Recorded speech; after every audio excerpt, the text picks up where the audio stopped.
That could have been bad, Jehan, if you didn't pump the air brakes on.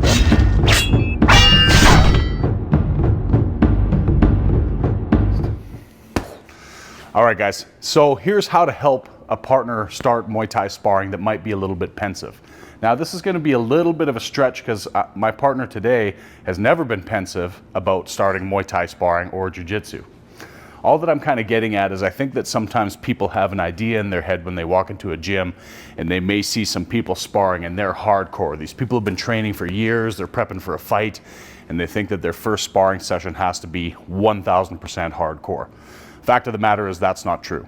You can start sparring quite easily if your coach has a good read of where the student's evaluation is and what they can handle and what they can't. People just start by touching gloves. It's the equivalent of the slap bump in jiu-jitsu. And maybe I just say to my partner, hey, I'm just gonna throw some jabs at you. And if they already have instruction on how to move their head a little bit one side to the other, or maybe a little bit of fade, maybe they know how to block or parry their punches a little bit, you can start with one person just being offensive. Oh, see, I didn't even tell her I was gonna throw a hook and she already blocked it. So it doesn't have to have 10,000 things happening at once with the intensity of like a volcano erupting. That's where injuries and concussions happen. In fact, you can get a lot more volume and higher quality sparring, just like flow rolling and jiu-jitsu, if you guys are both kind of going back and forth, just throwing slow techniques to give each other a chance to warm the brain up, warm the mind up, and be in a position where we get to try things at a lower cost.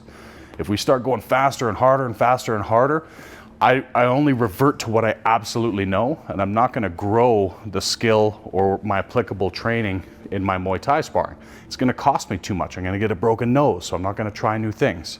So it's actually better even for advanced players, tone it down a little bit, get 15 3-minute rounds in rather than one 30-second round before one of you guys is injured.